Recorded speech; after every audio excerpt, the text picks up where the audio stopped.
بسم اللہ الرحمن الرحیم فَأُولَٰئِكَ يُبَدِّلُ اللَّهُ سَيِّئَاتِهِمْ حَسَنَاتٍ صدق اللہ العظیم۔ اگر کوئی بندہ جان بوجھ کر یا انجانے میں کوئی گناہ کر لیتا ہے پھر اس گناہ پر ڈٹا نہیں رہتا بلکہ فوری طور پر توبہ کر لیتا ہے تو اللہ تعالیٰ اس کو کیا انعام عطا فرماتا ہے؟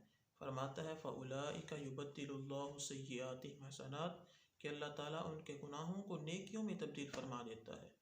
مکاشفۃ القلوب میں ایک حقائق ذکر کی گئی ہے کہ ایک جوان تھا، وہ جب بھی کوئی گناہ کرتا تو اسے اپنے دفتر میں لکھ لیتا۔ جب بھی کوئی گناہ کرتا تو اپنے دفتر میں لکھ لیتا۔ ایک مرتبہ اس نے گناہ کیا، جب لکھنے کے لیے دفتر کھولا تو کیا دیکھتا ہے کہ اس آیت کے سوا اور کچھ بھی نہیں لکھا ہوا۔ فَأُولَٰئِكَ يُبَدِّلُ اللَّهُ سَيِّئَاتِهِمْ حَسَنَاتٍ کہ اللہ تعالیٰ نے ان کے گناہوں کو نیکیوں میں تبدیل فرما دیا۔ شرک کی جگہ ایمان، بدکاری کی جگہ عصمت اور گناہ کی جگہ نیکوکاری لکھ دی جاتی ہے۔ امیر المومنین حضرت عمر فاروق رضی اللہ تعالیٰ عنہ کے دور کی بات ہے کہ آپ مدینہ منورہ کی ایک گلی سے گزر رہے تھے۔ آپ نے ایک جوان کو دیکھا جو کپڑے کے نیچے شراب کی بوتل چھپائے چلا آ رہا ہے۔ آپ نے پوچھا، اے جوان، اس بوتل میں کیا ہے؟ جوان بڑا شرمندہ ہوا کہ میں کیسے کہوں کہ اس میں شراب ہے، تو اس نے دل ہی دل میں توبہ کی، رب کی طرف رجوع کیا اور دعا کی، اے میرے مالک، آج مجھے حضرت عمر کے سامنے شرمندگی اور رسوائی سے بچا لے، میرے عیب پر پردہ ڈال دے، آج کے بعد کبھی گناہ نہیں کروں گا، آج کے بعد کبھی شراب نہیں پیوں گا۔ تو حضرت عمر نے پوچھا، اے جوان، اس بوتل میں کیا ہے؟ تو عرض کی کہ اس میں سرکہ ہے۔ آپ نے فرمایا، ذرا دکھاؤ تو صحیح۔ جب آپ نے دیکھا تو واقعی سرکہ تھا۔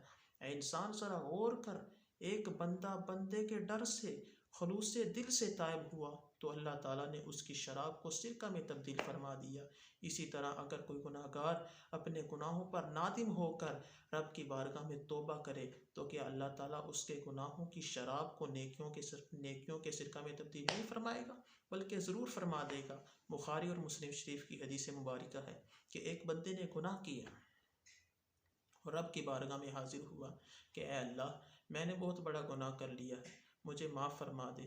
رب نے فرمایا، میرا بندہ جانتا ہے کہ اس کا ایک خدا ہے جو گناہ پر مواخذہ کرتا ہے، گناہ معاف کرتا ہے، لہٰذا میں نے اس کا گناہ معاف کر دیا۔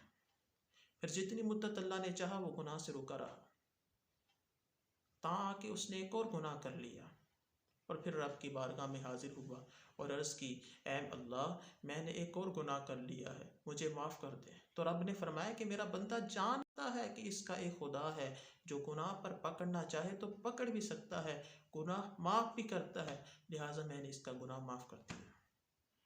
تو جتنی مدت اللہ نے چاہا تو وہ گناہ سے رکا رہا، تو پھر اس نے ایک اور گناہ کر لیا اور پھر رب کی بارگاہ میں حاضر ہوا اور عرض کی، اے اللہ، میں نے ایک اور گناہ کر لیا، مجھے معاف کر دے۔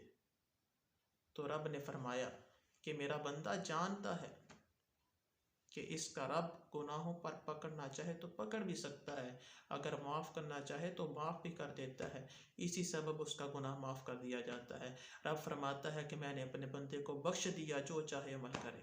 علامہ منصری علیہ رحمہ فرماتے ہیں کہ جو چاہے عمل کرے، اس کا مطلب یہ ہے کہ اللہ تعالیٰ علیم اور خبیر ہے۔ اللہ تعالیٰ نے اپنے علم سے جان لیا کہ میرا بندہ جب بھی گناہ کرے گا تو فوری توبہ کر لے گا۔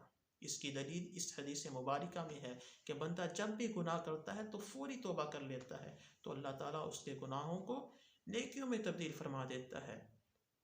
اور توبہ خالی صرف زبان سے نہ ہو بلکہ دل میں گناہ سے نفرت بھی ہو تو اس وقت توبہ قبول ہوتی ہے۔ اور حضور نے فرمایا، التائب من الذنب کمن لا ذنب لہ، فرمایا گناہ سے توبہ کرنے والا ایسے ہے جیسے اس نے گناہ کیا ہی نہیں۔ تو اللہ خالق کائنات کی بارگاہ میں دعا ہے کہ اللہ تعالی ہمیں گناہوں سے بچنے کی توفیق عطا فرمائے، اگر کوئی گناہ ہو جائے تو فوری طور پر توبہ کرنے کی توفیق عطا فرمائے۔ وما علیہ الا البلاغ المبین۔